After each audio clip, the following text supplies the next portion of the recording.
আসসালামু আলাইকুম আপন মানুষজন অনলি কুকিং রেসিপিস চ্যানেলে সকলরে জানাই স্বাগতম। আজকে আমি আপনারারে বানাইয়া দেখাইরাম আটা দিয়া খুবই মজাদার খাস্তা বিস্কুট রেসিপি। আটা দিয়া যদি বাসা বাড়িতে ইলাখান খাস্তা বিস্কুট বানাইয়া খাইন তাইলে বাইরে থাকি আর কিনা লাগতো না। তো কিলাখান আজকের এই খাস্তা আটার বিস্কিট বানাইছি, আপনারা লাগি পুরা ভিডিওটা শেয়ার করছি। প্রথমে একটা মিক্সিং বাটি নিছি আর বাটির মাঝে দিলাইরাম মেজারমেন্ট কাপ দিয়া 2 কাপ পরিমাণ আটা। আটার পরিবর্তে চাইলে ময়দা দিয়ে বিস্কিটটা বানাইতে পারেন। ও কাপড় হাফ কাপ পরিমাণ দিলাইরাম সুজি দিলে বিস্কিটগুলো অনেক বেশি মুচমুচে হয় আর খাস্তা হয়। হাফ চা চামচ দিলাইরাম লবণ, 2 চা চামচ দিলাম এখানেও গুঁড়া দুধ দিলে বিস্কিটের মাঝে খুব সুন্দর একটা গ্রান হয়, খাইতে অনেক বেশি ভালো লাগে। এখন শুকনা উপকরণগুলোরে খুব বালাটিকে মিশাইয়ে নিলাম। মিশানি হয়ে গেলে এখন বাটিটা আমি একটা সাইডে রাখি দিলাম আর অন্য একটা বাটি নিছি। বাটির মাঝে এখন আমি দিলাইরাম হাফ কাপ পরিমাণ চিনি। এই বিস্কিটের মাঝে কতটুকু চিনি আপনারা পছন্দ করবা ও অনুপাতে আর একটু বাড়াইয়াও দিতে পারেন। আর 1 কাপ পরিমাণ দিলাইরাম পানি। এখন চিনি আর পানি হালকা একটু মিশাইয়া নিলাম। এখন বাটিটা আমি একটা সাইডে রাখি দিছি। তারপরে আগে যে আমি উপকরণগুলো মিশাইয়া রাখছিলাম ওখানোর মাঝে দিলাইরাম 4 কাপ দিয়ে হাফ কাপ পরিমাণ সয়াবিন তেল। তেলের পরিবর্তে চাইলে আপনারা ঘিও দিতে পারেন, তাইলে আরো সুন্দর হয় বিস্কিটগুলো আর খুব সুন্দর গ্রান হয়। এখন সবগুলো উপকরণ খুব বালাটিকে মিশাইয়া নিরাম আর এখানে একটু সময় নিয়ে খুব বালাটিকে আটাটারে ময়াম দিতে হইব, তাইলে বিস্কুটগুলো খাস্তে হইব আর মুচমুচে হইব আর বানানির পরে অনেক সুন্দর হইব। দেখো আমি একটু সময় নিয়ে হাত দিয়ে ডলা দিয়া আমি ময়াম দিয়া নিলাম। ভিডিওটা দেখতে দেখতে যদি লাইক দিতে ভুলি যাই মনে করি একটা লাইক দিয়া পুরা ভিডিওটা দেখার অনুরোধ রইল। আর যদি আমার আজকের এই সহজ সুন্দর রেসিপিটা আপনার কাছে ভালো লাগে আমার চ্যানেলটারে সাবস্ক্রাইব করিয়া সব সময় আমার পাশে থাকবা। দেখো আমি আটাগুলারে খুব বালাটিকে ময়াম দিয়া নিলাম। হাতের মাঝে নিয়ে যখন ওলাখান একটু দলা দলা হইব জমাট বাঁধব তখন বুঝতে হইব ময়ামটা খুব বালাটিকে দেওয়া হয়ে গেছে। এখন আমি আগে যে চিনি পানি মিশাই রাখছিলাম ওখান থেকে চিনির আগে দানাগুলা দিলাইরাম।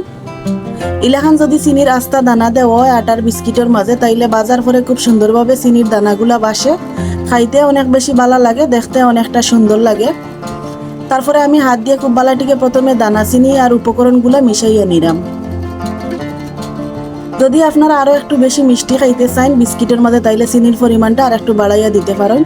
এখন সবগুলা চিনি আর পানি একলগে আমি মিশাইয়া নিছিলাম। তারপরে এই মিশ্রিত পানিগুলো এখন আমি উপকরণগুলোর মাঝে দিলাইরাম।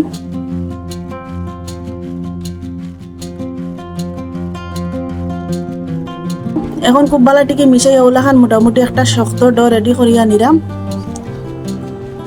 2 কাপ আটা হাফ কাপ সুজির লাগি 1 কাপ পরিমাণ পানি কিন্তু একদম পারফেক্ট। দেখো আমার ডটা খুব বালাটিকে মিশানি হয়ে গেছে আর আমি একদম হাত দিয়ে চাপ দিয়ে মিশাইরাম না হয় চিনিগুলা গলিয়ার ডটা কি পানি ছাড়ি দিব। এখন আমি ডটারে অর্ধেক করিয়া ভাগ করিয়া নিলাম। এক ভাগ দিয়ে আমি রুটি একটা বেলিয়া নিমু বড় করি আর অন্য ভাগটা আমি একটা ঢাকনা দিয়ে একটা সাইডে রাখি দিলাম। আর এক ভাগ এখন আমি একটা রুটি বেলার ফিডির মাঝে নিছি। তারপরে বেলুনি দিয়ে আমি বড় সাইজের একটা রুটি মোটা করিয়া বেলিয়া নিমু। এই বিস্কিটগুলো যদি বাসা বাড়িতে বানাই তাইলে বাইরে থেকে কিনা লাগতো না, খাইতে অনেক বেশি ভালো লাগে। চা কফির লগে খাওয়া যায় অথবা খালি মুখেও খাওয়া যায়। আর বাচ্চাইতে অনেক বেশি পছন্দ করেন। হালকা যদি কিদা লাগে তাইলে এই বিস্কিটগুলা কিন্তু 1-2টা খাইলে আর 1 গ্লাস পানি খাইলে কিদাও নিবারণ হইব। স্বাস্থ্যকর উপায়ে চাইলে বাসা বাড়িতে আজকের এই বিস্কিট রেসিপিটা আপনারা বানাইতে পারেন। বানানিও সহজ আর খাইতে অনেক বেশি ভালো লাগে। আর এই উপকরণগুলো সকলের ঘরে কম বেশি থাকে। দেখো আমার রুটিটা বেল হয়ে গেছে। আমি ওলাখান একটা কৌটার মাধ্যমে আমি ছোট ছোট করিয়া বিস্কিটের সাইজ দিলাইরাম। বিস্কিটগুলো যাতে দেখতে সুন্দর হয় এর কারণে আমি ওলাখান একটু গুলগুল করিয়া ছোট ছোট করিয়া সবগুলা খাটিয়ে নিলাম।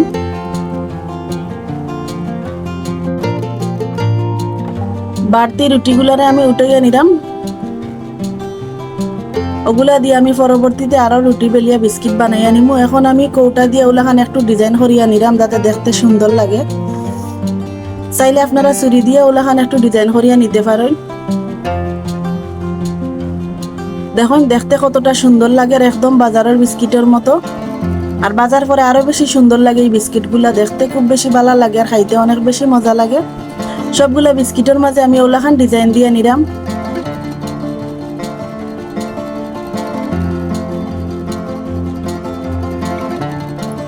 সবগুলো বিস্কিটের মাঝে ডিজাইন দেওয়া হয়ে গেছে। দেখুন দেখতে অনেক বেশি সুন্দর লাগে। আর বিস্কিটগুলা ওলাখান একটু মোটা করিয়া বানাইয়া নিতে হইব, তাইলে বাজার পরে আর একটু ফুলবো আর একদম খাস্তে হইব। সবগুলা বিস্কিট আমার বানানি হয়ে গেছে। দেখুন এই বিস্কিটগুলা বানাইয়া কিন্তু মাস জুড়ে খাওয়া যায়, কন্টেনার বক্সের মধ্যে রাখিয়া একদম মুচমুচে থাকে। দেখুন বানানি কতটা সহজ, আর ওলাখান একটু মোটা করিয়া বানাইতে হইব। এখন বিস্কিটগুলারে আমি তেলের মাঝে বাজি লিমু। এর কারণে প্যানের মাঝে আমি একটু বেশি পরিমাণে তেল হালকা সে গরম করিয়া নিছি, আর এখন অল্প গরম তেলের মাঝে আমি একটা একটা করে বিস্কিট দিলাইরাম। ঠিক প্যানের মাঝে যতটুকু বিস্কিট ধরবো অতটুকু আমি প্রথমে বিস্কিট বাজিয়ে নিমু। আর চুলার আঁচ বিস্কিটগুলা বাজার সময় লো আর মিডিয়ামের মাঝামাঝি রাখতে হইব। একটু সময় নিয়ে বিস্কিটগুলা বাজলে অনেক বেশি খাস্তা হয় আর অনেক বেশি মুচমুচে হয়, আর ভিতর থেকে খুব সুন্দরভাবে সিদ্ধ হয় বিস্কিটগুলা।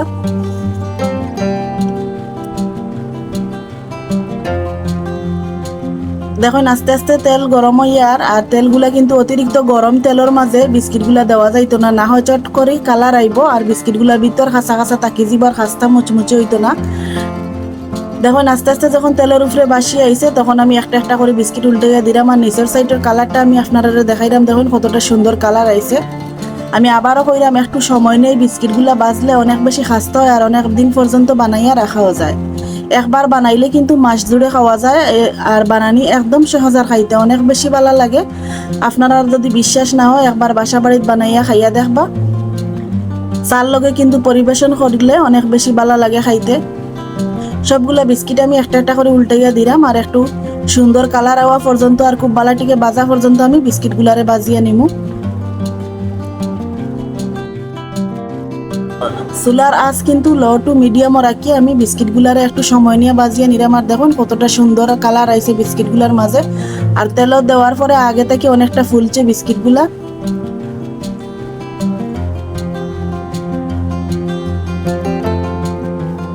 দেখুন ডিজাইনটা দেখতে একদম দোকানের মতো লাগে। সবগুলা বিস্কিট আমার বাজা হয়ে গেছে, খুব সুন্দর কালার আইছে। এখন আমি বিস্কিটগুলারে উঠাইয়া নিলাম। তেল জরার একটা স্টেনারের মাঝে বিস্কিটগুলো উঠাইয়া নিলাম, যাতে খুব বালাটিকে তেল জরি যায়। আর এই বিস্কিটগুলো ঠান্ডা হওয়ার পরে কিন্তু চিনির যে দানা দানা আছে দানাগুলা কিন্তু বিস্কিটের উপরে বাসিয়ে ওঠে, দেখতে অনেকটা সুন্দর লাগে আর খাইতে খুব বেশি ভালো লাগে। আর একটু ঠান্ডা হওয়ার পরে দেখবা বিস্কিটগুলো অনেকটা মুচমুচে হয়েছে। লগে লগে কিন্তু বিস্কিটগুলো একটু নরম থাকে, ঠান্ডা হওয়ার পরে কিন্তু মুচমুচে হয় আর খাস্তা হয়। আর পুরাপুরি ঠান্ডা করিয়া কন্টেনার বক্সের মাঝে রাখলে মাস দিন পর্যন্ত রাখা যায়। সবগুলা বিস্কিট আমি তেল থেকে তেল জড়াইয়া নিমু, আর বাকি বিস্কিটগুলা বাজার সময় আমি চুলার আঁচ বন্ধ করিয়া কিন্তু তেলটা একটু ঠান্ডা করিয়া বাজিয়া নিমু।